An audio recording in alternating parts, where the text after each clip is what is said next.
And on the subject of flowers, Gardener's World is lucky enough to gain access to the grounds of Cheney's Manor in Hertfordshire.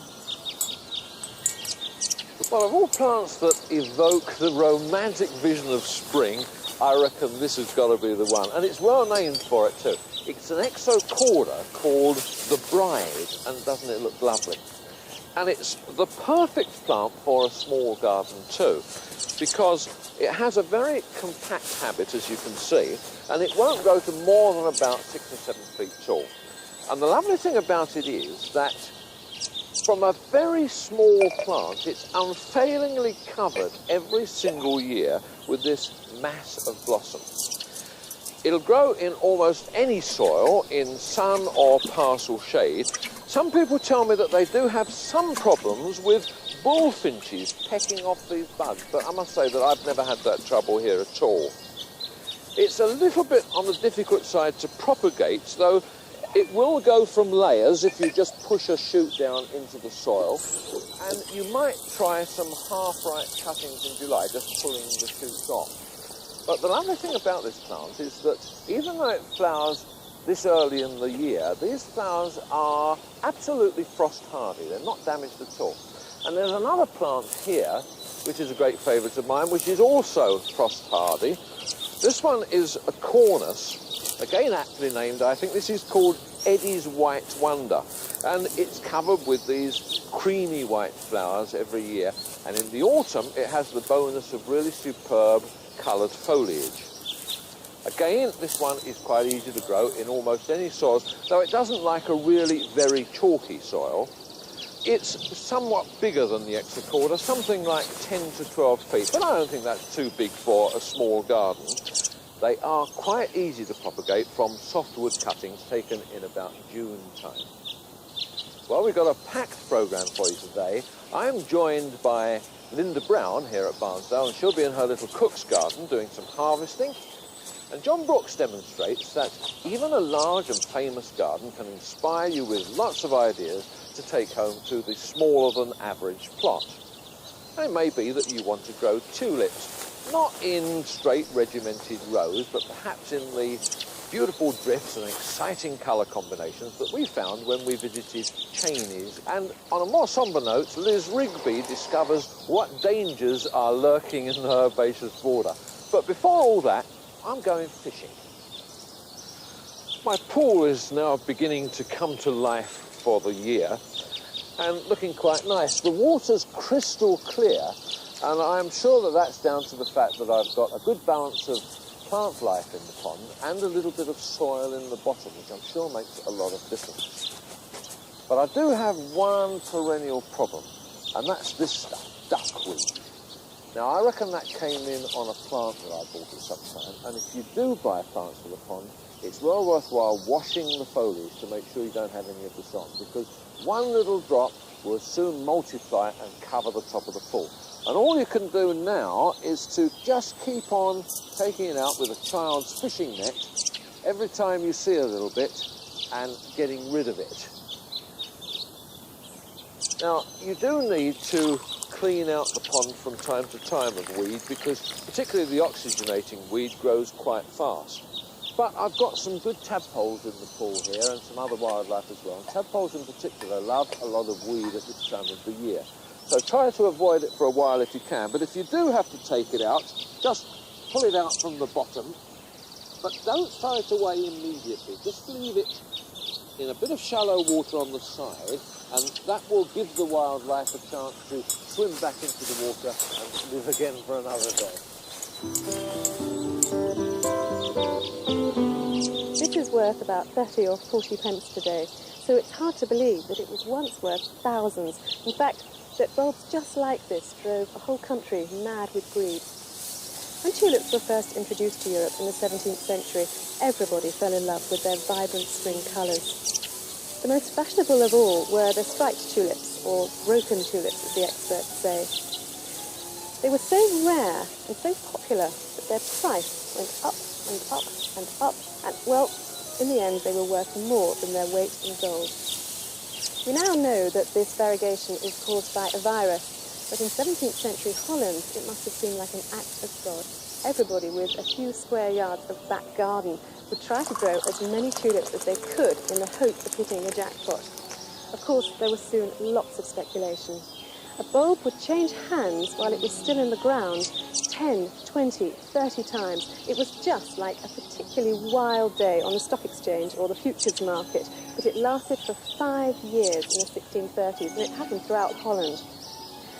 Of course, the crash had to come. People lost everything that they had because of tulips. Later on, the Dutch were to look back on this chapter in their history as a period of temporary madness. They christened it Tulipomania.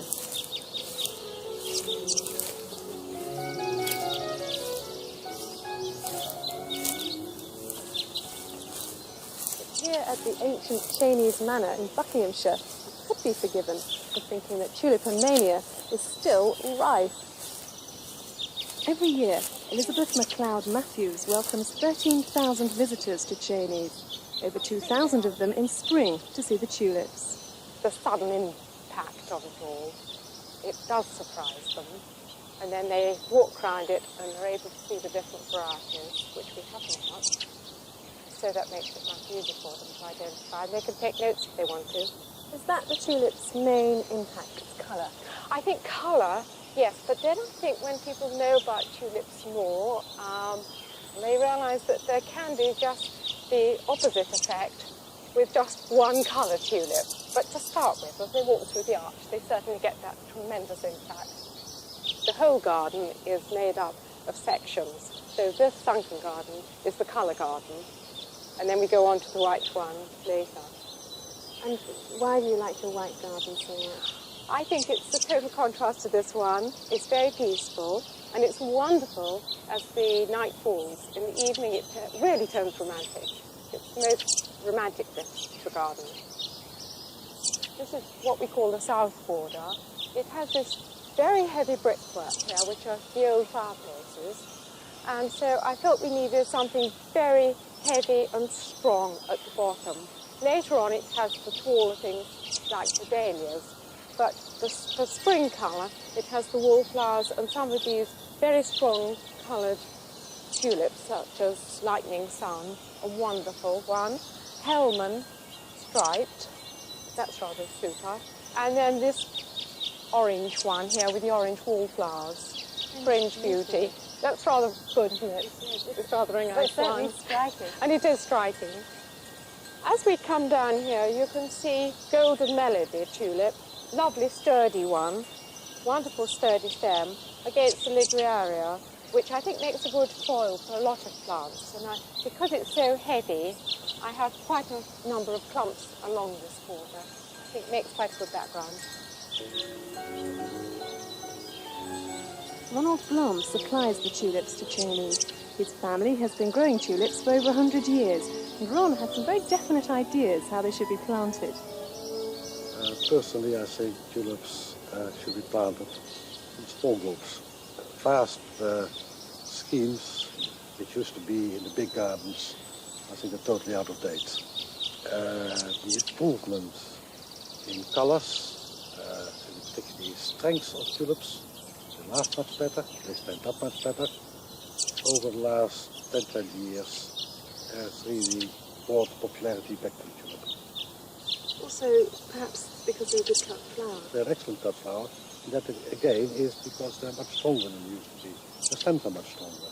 They don't flop over when you put them in the vase. Lots of people won't grow tulips because they stop coming up after a few years. If you think about a tulip, it originates from the mountain slopes of the Middle East. And this is there where they got a lot of water in the spring. The water flows from the mountainside. Very hot, dry summers. The worst and baked. Now, as with any plant, the closer you can go back to its original habitat, find the better it will go. And it's the same with the tulip. So you plant a tulip in a nicely drained, light soil, do quite well. Plant it in very heavy clay, wet all the year out. So more fast. Right, supposing I haven't got the right conditions. But it's important also, when you do that, when you want to leave tulips in the ground, plant them rather deep. 3 to 5 feet. 5 inches. Keep them 5 inches or so on top. If you don't wish to lift them every year, plant them deep in the first place. If you do that, will they flower for years and years? Well, again, it depends on the size of the bulbs you lift, but you'll get quite a good value out of them for quite a few years.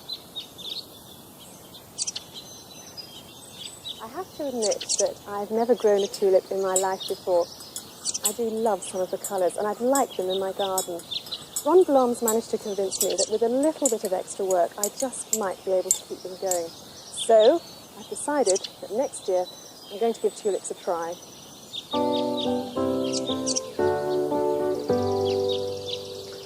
I'm not at all happy with my lawns at the moment. They're obviously crying out for their spring feed.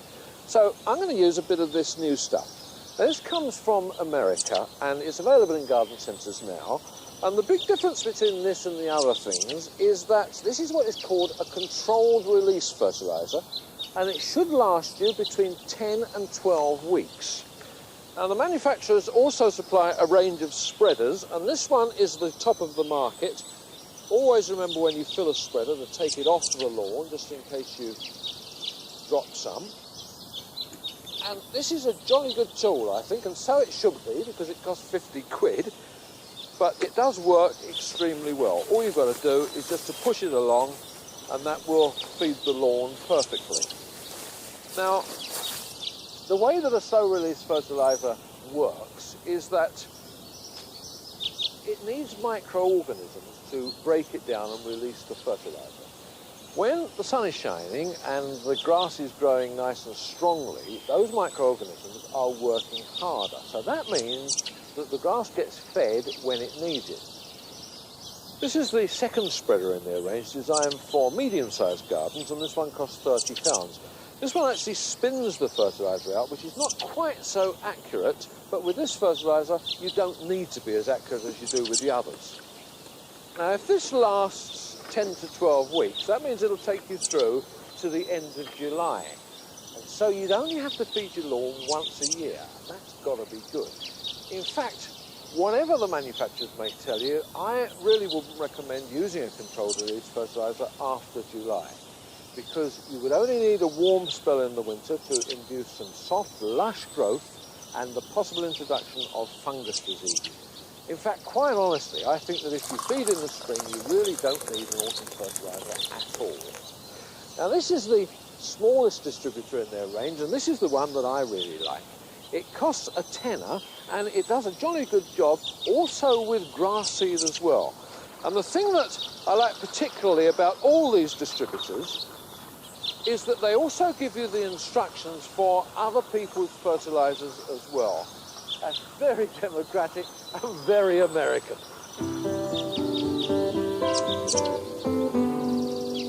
If you've only got a small space, cordons are a great way to grow apples and pears, because you can plant them 2.5 feet apart.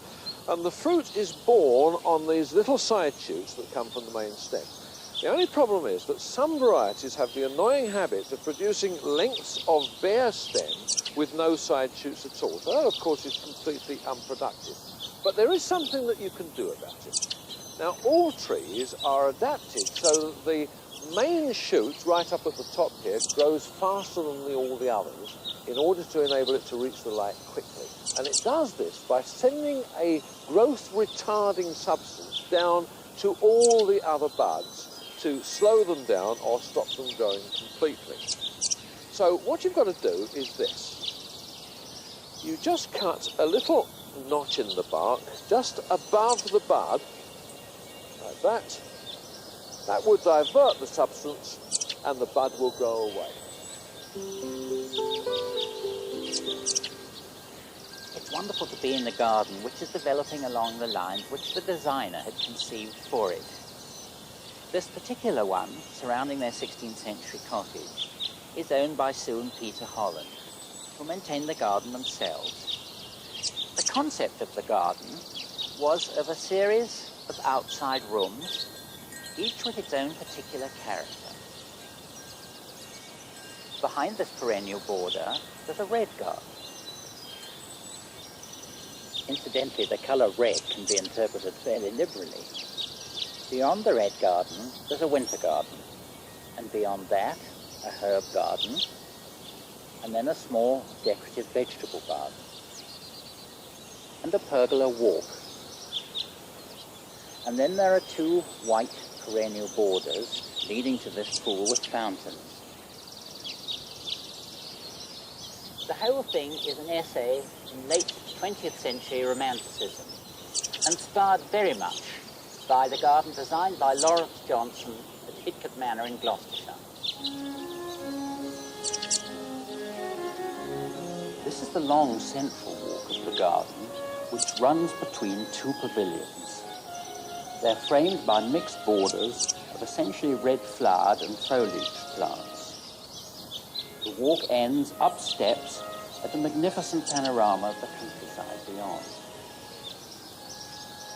The major concept of the garden here at Hidcote is of a series of green rooms. And the scale of this one's pushing it a bit. And I believe it's this idea that has enthused so many 20th century gardeners. It's the concept of a series of small green spaces, scale to the human dimension, and each styled in their own way, secret garden if you like, that I think so many people find attractive. In this series of rooms, the eye is focused inwards, taking little account of the surround. It can be directed through doorways, either to the next room, creating a series of linear succession, or just to a placed object, acting as a full stop. If you slightly abstract the placement of the rooms, so they are not creating long views from one to another, you infuse a greater feeling of intimacy in each room, I believe, as you weave your way through them with different moods and fragrances. This is what we set out to achieve in the first garden which we saw. This next one is an urban garden, the rear of a terrace house. And while it's 40 metres long, it's only 5 metres wide. Being so narrow, there is little space to stagger its rooms, but the designer Lucy Gent has achieved the effect by mood changes, in both her planting as well as textural changes in the flooring of each of the consecutive small garden spaces. The first of these spaces, as you come into the garden from the house, is dominated by this high yew tree. Now, yew are notoriously difficult to plant under because of their grip and the way they inhibit the light. But Lucy has used shrubs which can cope with that, with hydrangeas, with camellias, with azaleas, moving through into anemone japonica and ferns, with lilies and the winter hellebore. And as the garden moves into the light, slowly she transfers into more colourful perennials. Now, this first bit of the garden is delineated by the use of random stone paving and finishes in a good full stop in the shrubby pine the clematis growing through. The paving changes to brickwork in this next little room, which gives it its own particular character, all centred on this fired earth pot. It's the sort of crossroads of the garden.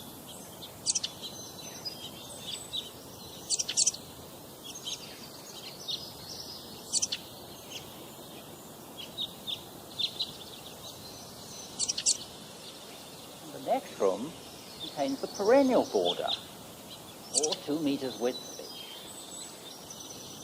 Adjacent, a lawn. Must be about the same dimension, I suppose.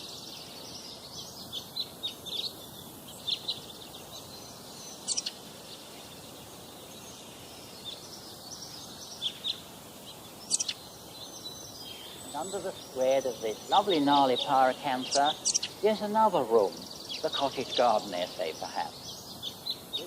Yet another as well of these lovely earthenware pots.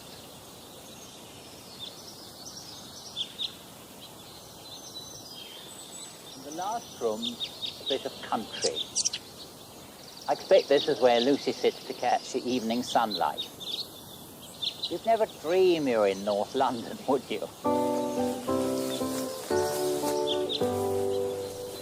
It just doesn't seem possible, does it, that only 3 months ago This is bare earth.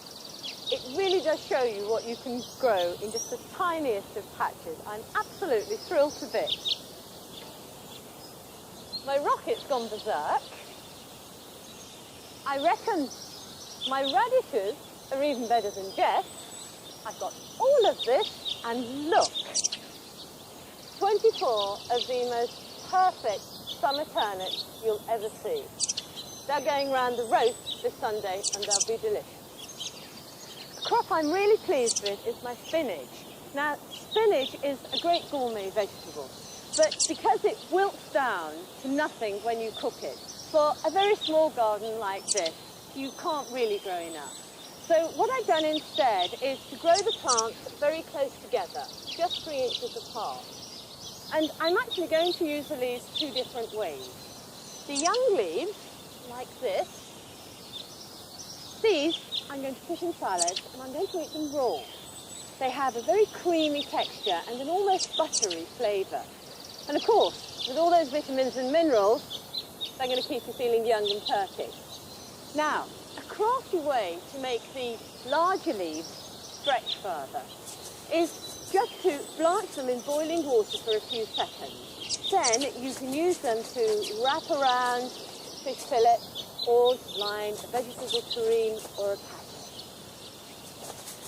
Spinach is an excellent crop to fit in just about anywhere. It grows very fast and there's lots of time to grow it. Sow it now, you'll be picking it about the end of June. Of course, one of the reasons why this spinach tastes as good as it does is because it's so very fresh. You can see that. Lovely and turgid. And it's the same with all the leafy crops, whether it's spinach or whether it's a salad plant. It's very, very important to hold on to that freshness. So whatever you do when you pick them, don't leave them in the garden or leave them in the sun to wilt. They don't keep as well that way, and the flavour just isn't as good. And it's very simple. All you have to do when you pick them is to pop them in a plastic bag. Now, I'm going to make myself a little salad for dinner tonight, and I'll use some of my cut and come again salad plants. So we'll have a leaf of land cress, have a nice large piece of rocket, bit of the mitsuna, and some of the red salad bowl lettuce leaf. Close the bag up gently, take it immediately into the kitchen, keep it cool, and I promise you they'll keep perfectly for as long as you want them.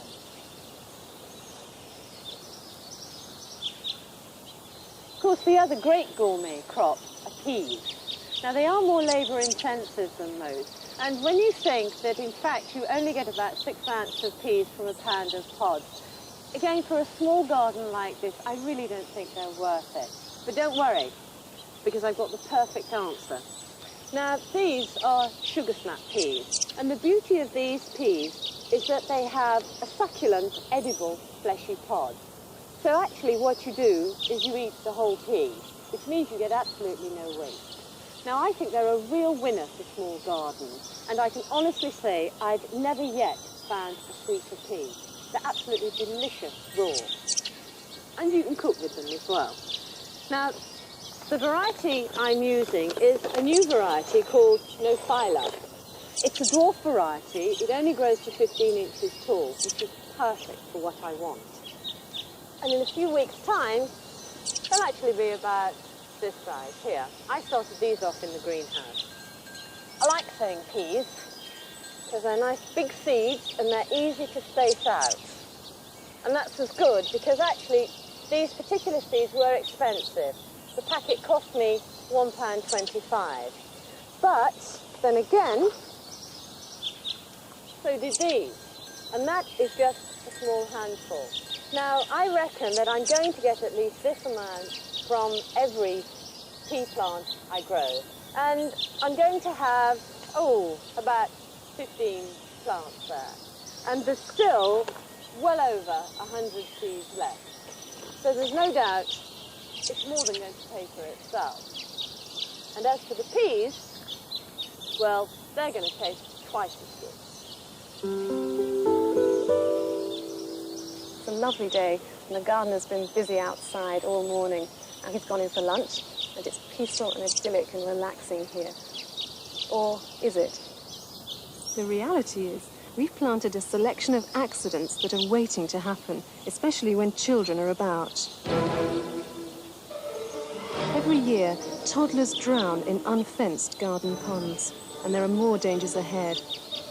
Carelessly left implements, bamboo canes exposed to the eye, an unattended bonfire lit with white spirit, branches at eye level overhanging the path. With children about, the glass cloche can mean broken glass, and weed killer left lying around. Uneven paving may look quaint, but of course somebody could break their leg on it. And what about the humble garden fork? Hundreds of us put it through our foot each year. Accidents can happen no matter how many precautions you take. We were forcibly reminded of this recently in the Gardeners' World office.